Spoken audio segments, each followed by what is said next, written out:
अरे सनातन सत्य की गरिमा दिखाकर फिर से विश्व गुरु बन जाते हैं और कर्ण दुर्योधन के भक्तों को नारी का सम्मान सिखाते हैं। अरे नारी के सम्मान की खातिर काम कुछ ऐसा करना होगा, श्री रामचरित्र पुरुष धरे और नारी को मैया सीता सा तेज धरना होगा। जय श्री कृष्ण दोस्तों, जय श्री राम दोस्तों। मैं दीपांकुर भारद्वाज, मैं ललित शर्मा। आज आपके सामने फिर से प्रस्तुत हुए एक नई वीडियो के साथ परमार्थ परमो धर्मा चैनल पर। तो आपने थंबनेल और टाइटल में चेक कर ही लिया होगा कि आज हम किस मुद्दे पर चर्चा करने जा रहे हैं। तो ये बहुत ही गंभीर मुद्दा है जो भारतीय समाज में जो है काफी भ्रांतियां इसके बारे में फैलाई गई हैं। इवन आउट ऑफ कंट्रीज भी, इंडिया के बाहर भी इस चीज के बारे में काफी मिसकंसेप्शन है।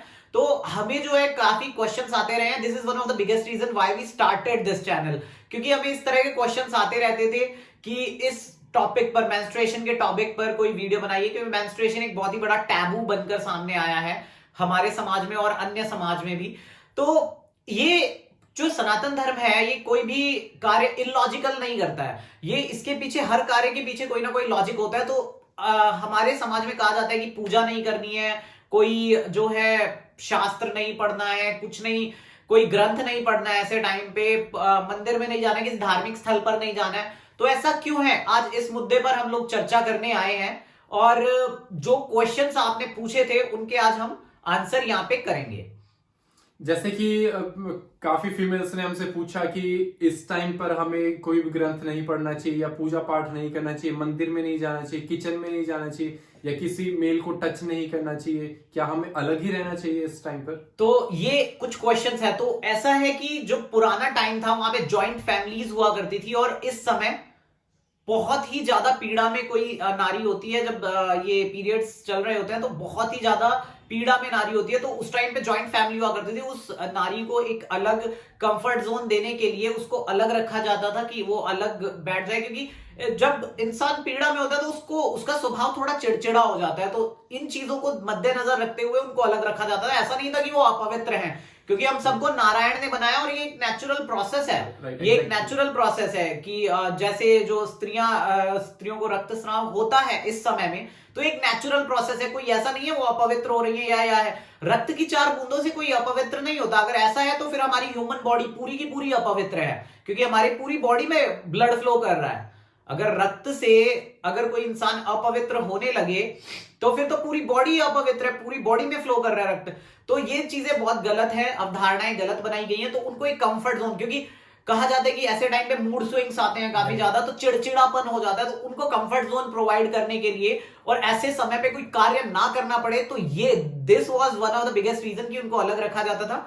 और ललित भाई ने बताया कि उस टाइम पे जो ग्रंथ वगैरह नहीं पढ़ने दिए जाते थे, पूजा पाठ नहीं करने दिया था, वो इसलिए क्योंकि ग्रंथ वगैरह पढ़ने के लिए हमें पॉजिटिव एनर्जी के साथ पढ़ने चाहिए ताकि हम पॉजिटिविटी अडॉप्ट कर सके उनसे।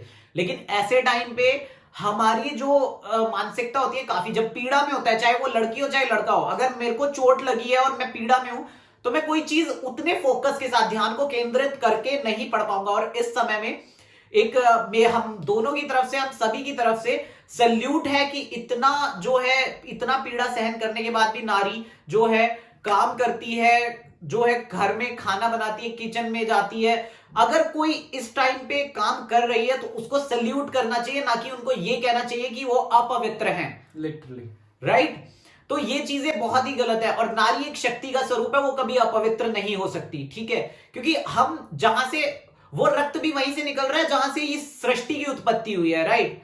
तो वो अगर रक्त अपवित्र है तो तुम भी अपवित्र हो फिर, ठीक है। तो ये चीजें अपने दिमाग से, ये गंदगी निकाल दीजिए। और सिर्फ one of the biggest reason कि ग्रंथ पढ़ने से मना किया जाता था क्योंकि उस समय ध्यान केंद्रित आप नहीं कर सकते हो, उस समय आपका फोकस उतना एक्टिव नहीं होता था, क्योंकि पीड़ा में व्यक्ति उतने ध्यान से कोई चीज नहीं पढ़ सकता है। शास्त्रों को पढ़ने से इसी वजह से मना किया जाता कि उसका फायदा नहीं होगा। जब तक तुम कोई चीज फोकस के साथ नहीं पढ़ पा रहे हो तब तक तुम्हें उस चीज से कोई फायदा नहीं होने वाला है। इस वजह से ये चीज मना की जाती थी। और अब एक और वजह जो कहते हैं कि धार्मिक स्थल पर नहीं जाना है या ऐसी जगह नहीं जाना है, तो क्योंकि वो भी सिर्फ एक ही रीजन था, पीड़ा में, कहीं कोई इंसान पीड़ा में है तो वो भक्ति में उसका दिमाग नहीं लगेगा, ध्यान नहीं लगेगा। तो बिना फोकस के, बिना मन को स्थिर किए भक्ति नहीं हो पाएगी। तो ये this was one of the biggest reason कि जो है मंदिरों में जाने से मना किया जाता था। अपवित्रता वाला यहाँ कोई इशू ही नहीं है।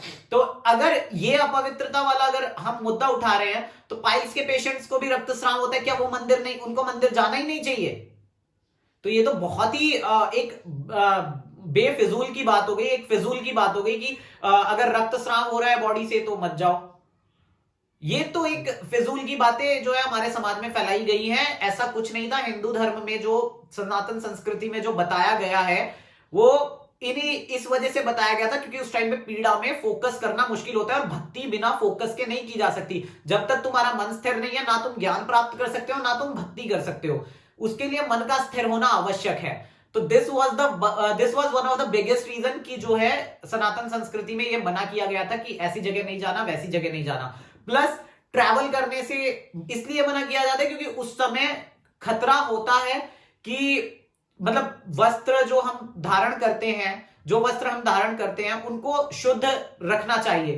तो क्या होता है कि अगर ब्लड लग जाए वस्त्रों पर तो वो शुद्ध नहीं रहते हैं उस तरीके से।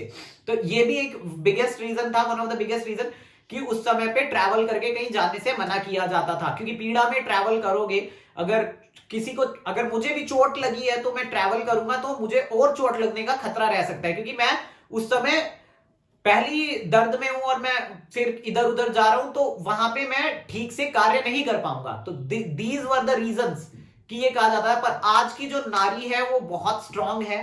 पहले भी नारी स्ट्रांग हुआ करती थी पर एक कंफर्ट जोन प्रोवाइड करने के लिए, क्योंकि आज के फैसिलिटीज हैं, आज फैसिलिटीज है हमारे पास। आपकी इच्छा है वो, अगर आप कुछ भी करना चाहते हैं मेंस्ट्रुएशन के टाइम पर, वो आपकी इच्छा है। कोई आपको थोप नहीं सकता कि आप ये नहीं कर सकते, वो नहीं कर सकते, किचन में नहीं जा सकते, ये नहीं खा सकते, वो नहीं खा सकते। तो ये दिस इज योर चॉइस। क्योंकि अगर मैं तो यही कहूंगा कि अगर कोई इतनी पीड़ा होने के बावजूद भी अगर कोई माँ है, उसका बेटा भूखा है, तो क्या वो उसे मेंस्ट्रुएशन के टाइम स्तनपान नहीं कराएगी, रोता छोड़ देगी? ऐसा नहीं हो सकता है। ये इस चीज के लिए नारी को सलाम करना चाहिए। इस चीज के लिए नारी को शत शत नमन है कि इतनी पीड़ा होने के बावजूद भी वो इतनी हिम्मत रखती है कि वो काम करने जाए। हमारा अगर थोड़ा सा नेल टूट जाए या हमारा थोड़ा सा पांव में चोट लग जाए, हम पूरा मोहल्ला सिर पे उठा देते हैं, मम्मी मेरे को ये दे दो, वो दे दो, ऐसा कर दो, वैसा कर दो। और नारी को शत शत नमन है कि वो इतनी पीड़ा में होने के बावजूद कार्य करने की चेष्टा करती, कार्य करने की पूरी कोशिश करती है कि मैं अपना 100% अपनी फैमिली को दूं। राइट? तो इस चीज के लिए हमें उनको थैंक यू कहना चाहिए। इस चीज के लिए कि हमारे साथ हमेशा खड़े रहने के लिए थैंक यू कहना चाहिए।